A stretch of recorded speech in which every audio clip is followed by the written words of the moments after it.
मामा जी, पिछली बार भी मुझे चावल की फसल में नुकसान हुआ था। अब आप ही बताएं, इस बार मैं अपने खेत में क्या लगाऊं? कुछ ऐसा जिससे मुझे अच्छा मुनाफा हो। भांजे, आजकल मकई का मौसम है और मंडी में मकई के दाम भी अच्छे हैं। मेरी सलाह है कि तुम इस बार अपने खेत में मकई ही उगा लो। मैं इसीलिए तो आपके पास आया था। मुझे विश्वास था कि आप मुझे कोई अच्छी सलाह देंगे।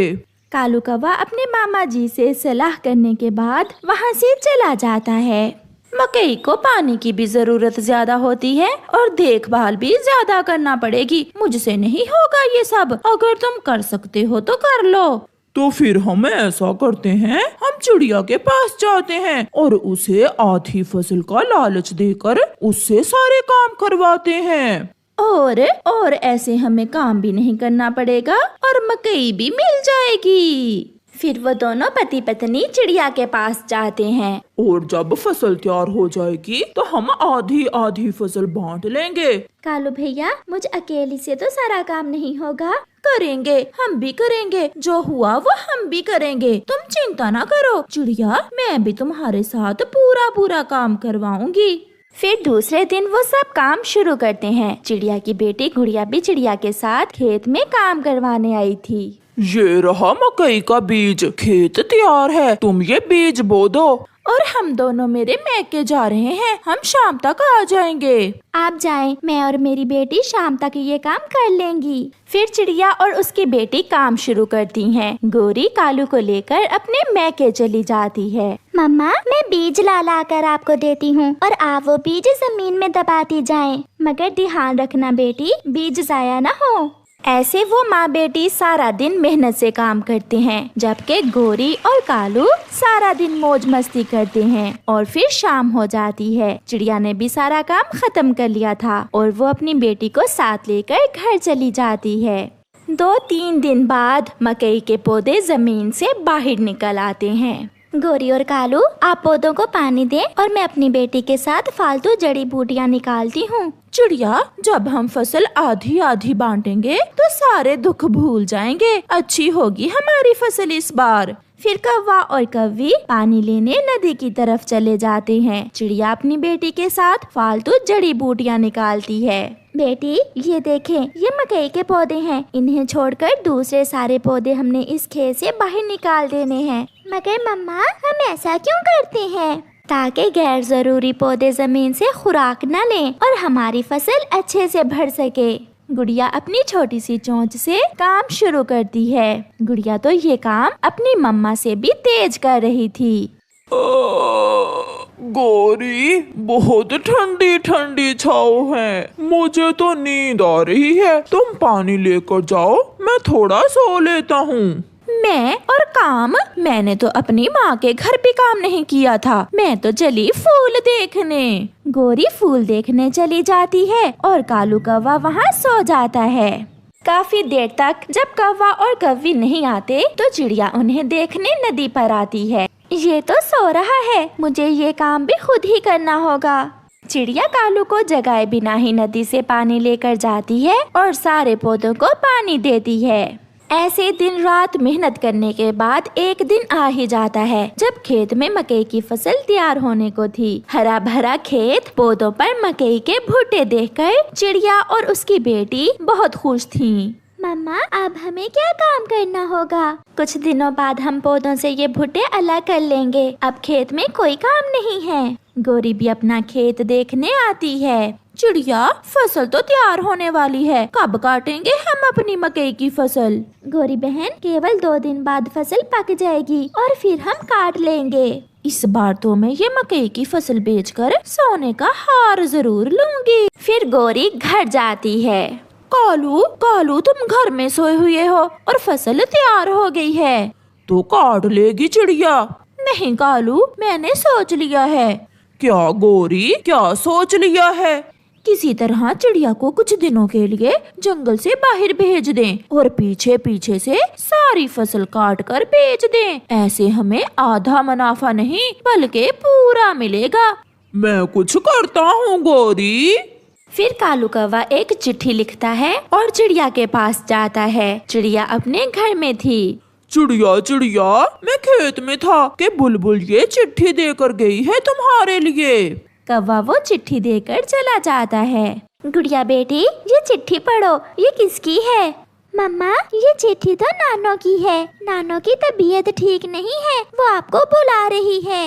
ये सुनकर मम्मा चिड़िया रोने लग जाती है और तुरंत अपनी बेटी को साथ लेकर दूसरे जंगल अपनी माँ की तरफ चल देती है। कालू, चली गई चिड़िया, चिड़िया चली गई। अब हमें जल्दी से सारी फसल काटना होगी। गोरी, दिन में नहीं, हम मकई की फसल रात को काटेंगे, ऐसे कोई देखेगा भी नहीं। और जब चिड़िया आएगी तो हम कहेंगे कि कोई चोर फसल ले उड़ा।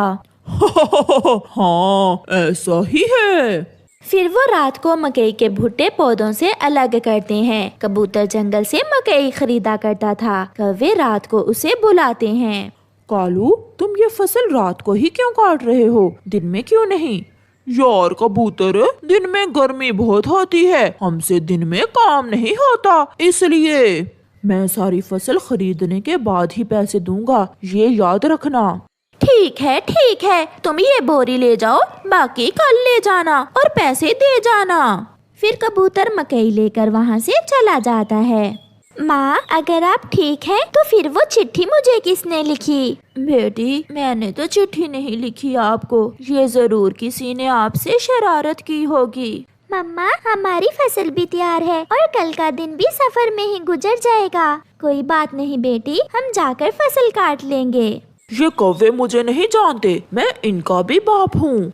ऐसा सोचते हुए कबूतर दूसरी रात फिर से खेत में जाता है। गोरी और कालू ने बोरी में मकई डालकर रखी हुई थी।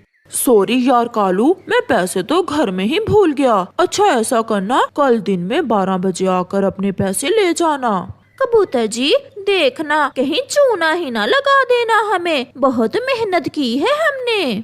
मुझ पर विश्वास करें। दूसरे दिन चिड़िया भी आ जाती है। अपने खेत को खाली देखकर चिड़िया तो रोने लग जाती है। ये क्या हुआ? मेरी मेहनत से उगाई हुई फसल किसी ने काट ली। ऐसा क्यों हुआ? मैं लुट गई, मैं बर्बाद हो गई। गोरी भी वहाँ आ जाती है। चिड़िया, कल रात कोई चोर हमारी सारी ही फसल चुरा कर ले गया। मैं भी सुबह से रो रही हूँ, अब जाकर दिल को तसल्ली हुई है। थोड़ी देर बाद कालू कौवा और कबूतर भी खेत में ही आ जाते हैं। गोरी बहन, फसल के पैसे लेने गया था कालू मेरे पास। मैंने सोचा इसका क्या भरोसा, तुम्हें पैसे दे ही ना, मैं इसे तुम्हारे पास ले आया हूँ। ये सुनकर चिड़िया हैरान हो जाती है। फिर कबूतर आधे पैसे कौवों को और आधे चिड़िया को दे देता है। बेशरम कौवो, मुझे सब मालूम था, इसलिए मैंने चिड़िया के आने का इंतजार किया था। इसका मतलब वो चोर तुम ही हो, काले कौवे कहीं के। कौवा और कौवी बहुत शर्मिंदा होते हैं और चिड़िया को उसका हिस्सा मिल जाता है। बारिश के मौसम में कालू कौवा अपने आधे टूटे हुए घर में बैठा अपनी बेटी की तरफ घूर घूर कर देखे जा रहा था। मनहूस, अगर तुम्हारी जगह मेरा बेटा होता तो आज ऐसे बारिश के मौसम में मुझे भोजन की कोई चिंता ना होती। वो कमा कर लाता और मैं बैठ कर खाता। उसकी बेटी, जिसका नाम चुन्नी था, ये बातें उसके लिए नई न थी, इसलिए वो कुछ बोले बिना रोने लगती है। तुम भी तो किसी के बेटे ही हो, क्या कमा कर दिया तुमने अपने परिवार को? पहले अपनी माँ को रुला रुला कर मारा और अब हमारी बारी है। चुप चुप कर जा, अगर और काएं काएं की तो जान से ही मार दूंगा। ऐसे बोलता हुआ कालू कौवा घर से निकल जाता है। वो बारिश में उड़ता हुआ जा रहा था। सामने अपने घर के बाहर छाता लिए बैठे हुए कबूतर को देखकर कालू कौवा वहाँ चला जाता है। कबूतर, तुम्हें तो पता है यार मेरी एक बेटी ही है, अगर बेटा होता तो वो मेरे लिए कमा कर लाता। मुझे कुछ पैसे दो ताकि तुम उल्लुओं से जाकर दारू पी सको। अपनी बेटी को बदनाम करने से अच्छा है तुम कोई काम धंधा करो। चल भाग यहाँ से। कौवा वहाँ से चला जाता है और मिट्ठू तोते के पास जाता है। मिट्ठू, तुम्हें तो पता है मेरी बेटी है, हाँ हाँ, अगर बेटा होता तो कमा कर लाता ताकि तुम दारू पी सकते। चल भाग यहाँ से। मिट्ठू तोता कालू कौवे की पूरी बात सुने बिना ही उसे भगा देता है। क्या सुहाना मौसम है। ऐसे मौसम में अगर मुझे दारू ना मिला तो मैं मर जाऊंगा। मगर अब तो कोई मुझे उधार भी नहीं देता।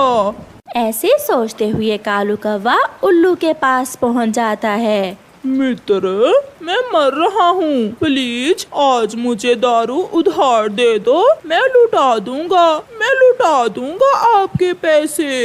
ऐसे बारिश के मौसम में दारू लाना कोई आसान काम नहीं है, और हम तुम्हें उधार दे दें। मित्र, तुम्हें तो पता है मेरी बेटी ही है। अगर बेटा होता तो कमा कर लाता और मैं मजे मजे से ऐसे बारिश के मौसम में दारू पी सकता।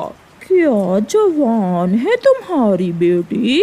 हाँ, इतनी जवान है कि घर में सारा ही भोजन खा जाती है और मुझे उससे कोई फायदा नहीं है।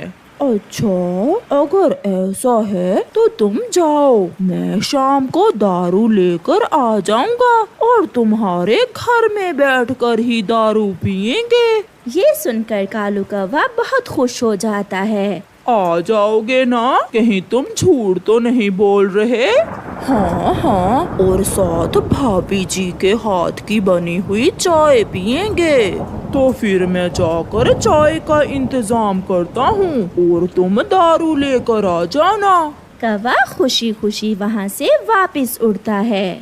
अब तो उसे ये भी भूल चुका था कि बारिश हो रही है। काश कभी पानी की जगह दारू की बारिश होती तो मैं जी भर के दारू पीता।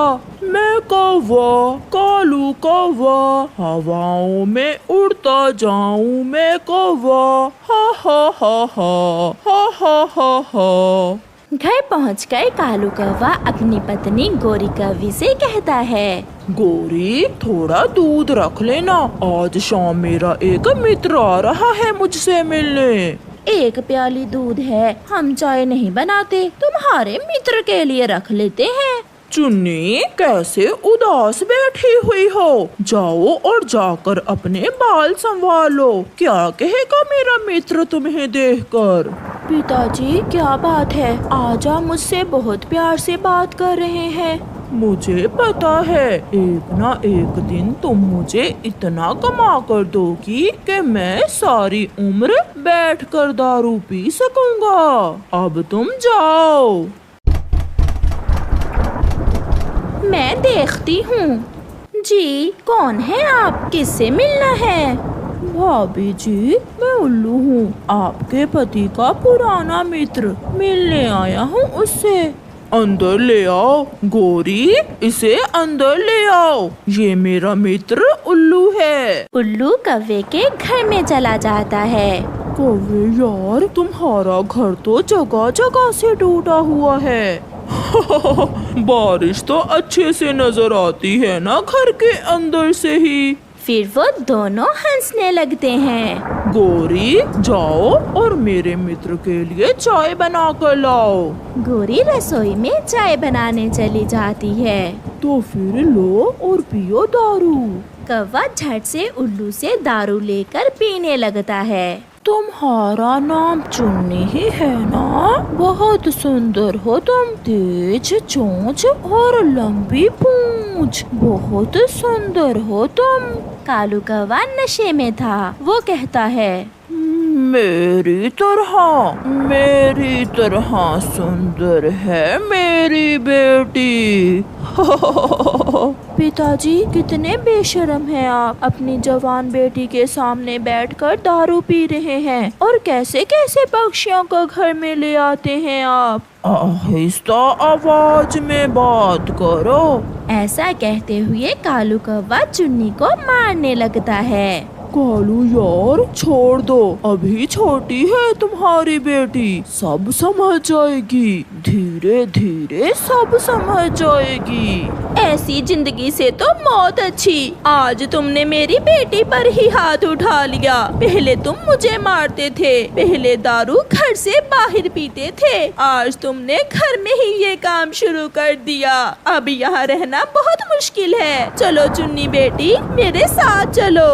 गौरी कव्वी अपनी बेटी को साथ लेकर घर से बाहर चली जाती है। गौरी को कुछ समझ नहीं आ रही थी कि ऐसी बारिश में अपनी बेटी को लेकर कहाँ जाए। फिर गौरी कव्वी चिड़िया के पास जाती है। बहुत हो गया चिड़िया, अब मैं उस घर में नहीं रह सकती। आज तो कालू ने हद कर दी, मैं अब और बर्दाश्त नहीं कर सकती। शांत हो जाएं, गौरी शांत हो जाएं। आप दोनों अंदर आ जाएं। मैंने तो पहले ही आपसे कहा था कि उस शराबी के साथ अब आपका गुजारा नहीं होगा। जवान बेटी है तुम्हारी, अब अपना अलग घर बना लो। आंटी, आंटी, आज पिताजी ने मुझे बहुत मारा। चुप कर जाओ मेरी बेटी, चुप कर जाओ। रात गुजर जाती है। सुबह का सूरज रोशन था, बारिश भी रुक गई थी। बदलते मौसम के साथ गौरी कव्वी का जीवन भी बदल गया था। वो और उसकी बेटी चिड़िया के घर के साथ ही अपने लिए अलग घर बना रही थीं। मम्मा, मैं बड़ी लकड़ियाँ लेकर आती हूँ और सूखा घास भी लाना है बेटी। वो माँ बेटी बहुत खुश थीं। उन्होंने एक नए जीवन की शुरुआत की थी। दूसरी तरफ कालू कौवा दारू पीकर मदहोश पड़ा था। वो मरा नहीं, जिंदा था, मगर उसकी जिंदगी का कोई मकसद नहीं था।